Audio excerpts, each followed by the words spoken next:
Bonjour, j'espère que vous allez bien.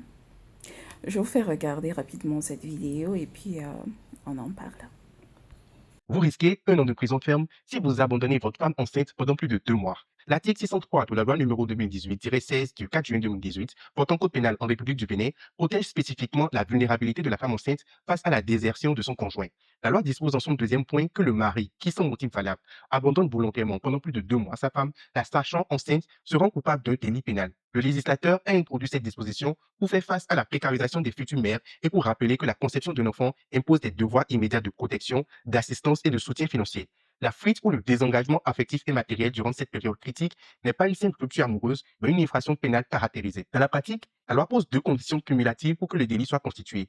La matérialité de l'abandon pendant plus de 2 mois et l'élément intentionnel, c'est-à-dire le fait que le mari avait connaissance de l'état de grossesse de son épouse au moment de son départ. Concrètement, couper les ponts, bloquer son numéro, changer de domicile ou refuser de participer aux frais de consultation prénatale et de l'accouchement sont des actes qui caractérisent la soustraction volontaire au devoir du mariage. Le délai de 2 mois commence à courir dès que le refus de pouvoir aux besoins du foyer ou l'absence physique est constaté, mettant le conjoint fuyard en situation d'irrégularité totale face à la justice. La sanction pour cet abandon préjudiciable à la santé de la mère et de l'enfant à naître est particulièrement stricte. L'auteur de l'infraction est puni d'une peine d'emprisonnement de 3 mois à 1 an et d'une amende de 50 000 à 250 000 francs CFA. Par ce test, le législateur béninois refuse de laisser les futures mamans porter seul le poids financier et psychologique de la maternité. La loi offre ainsi un bouclier juridique permettant de forcer le père à assumer sa part de responsabilité dès la grossesse, sous peine d'être recherché et écroué. Alors, je suis ravie de cette loi, d'accord? Toutes les mesures qui sont prises dans le but de soulager les femmes, de protéger les femmes, d'alléger toute cette charge qui repose sur les femmes, toutes ces charges, d'accord? Pour moi, sont les bienvenues. Je suis contente, d'accord? Il y a beaucoup de logique. Vous ne pouvez pas être deux à faire un bébé et puis après vous laissez toute la charge sur la femme dans une position de vulnérabilité parce que la grossesse déjà n'est pas simple. Vous l'abandonnez et puis vous désertez. Non, vive le Bénin. Je suis très contente. Et j'espère que ça implique tous les hommes seront concernés par cette loi. Parce que ils ont parlé juste des maris. Je suppose que les concubins, les copains sont concernés. S'il y a la preuve que vous avez enceinté, normalement, vous devez assumer. D'accord? Si vous ne voulez pas de grossesse, prenez vos responsabilités. En Afrique, on a tendance à croire que la contraception, c'est juste un problème de femmes. Pourquoi la charge contraceptive devrait se reposer juste sur les femmes? Les femmes ont déjà assez de charges mentales comme ça. Elles ont déjà assez de problèmes, assez de stress quotidiennement. Les hommes devraient s'impliquer dans tout ce qui est contraception. OK? Ils ne peuvent pas juste venir se rendre content et partir. Et les conséquences, c'est la femme qui s'occupe des conséquences. Si vous êtes avec une femme, vous devez savoir comment fonctionne son organisme. Vous devez connaître son cycle menstruel, même plus qu'elle. D'accord? Vous devez vous impliquer. OK?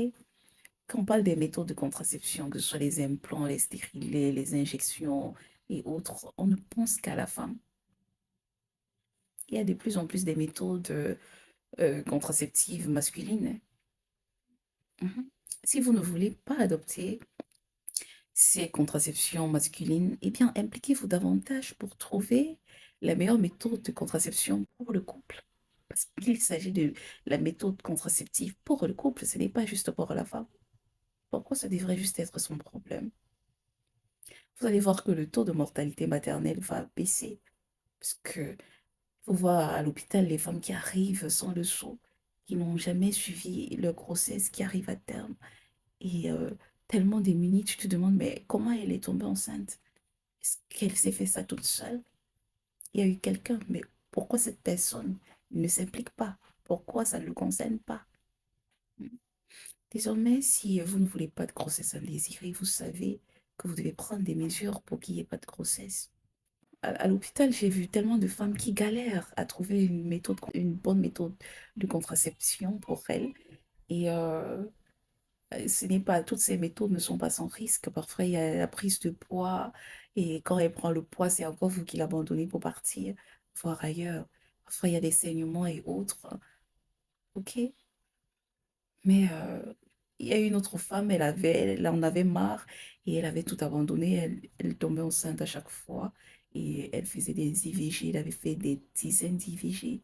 Comme ça, à chaque fois, c'était devenu sa méthode de contraception, les IVG. Je lui ai dit, mais pourquoi vous n'adoptez pas une vraie méthode de contraception avec votre mari? Pourquoi vous ne faites pas un vrai planning familial avec votre mari? Il m'a dit que, voilà, son mari n'est pas intéressé par tout ça et que elle a essayé des méthodes qui clairement ne lui allaient pas. Et là, je lui ai proposé une application parce qu'il y a des applications quand même qui, lorsqu'elles sont bien renseignées, vous donnent des périodes fécondes et quand vous ajustez de part et d'autre en ajoutant 2 jours avant la période et 2 jours après, vous êtes quand même assez protégé. Et puis pendant cette période qui dure environ 7 jours, vous utilisez un préservatif. Et elle m'a dit que son mari ne pourrait jamais accepter le préservatif. Pourquoi il ne devrait pas accepter le préservatif? Pourquoi? Pourquoi c'est juste le problème des femmes? J'essaie de comprendre. Hmm. C'est un problème du couple. Vous devez trouver la bonne méthode ensemble. Et la méthode la plus saine. Elle ne doit pas choisir des méthodes qui vont la rendre malade, juste pour pouvoir vous faire plaisir. Pourquoi? Impliquez-vous davantage. Apprenez à connaître le corps de votre femme, comment ça fonctionne. Impliquez-vous davantage. Choisissez une méthode qui vous sied, qui l'arrange, qui vous arrange, pour avoir une vie sur ce côté-là épanouie, sans stress. D'accord? Ou alors vous attendez les grossesses indésirées. Puis si vous êtes au Bénin, vous devez assumer. En tout cas, je suis contente. Vive le Bénin. Portez-vous bien. Ciao, ciao.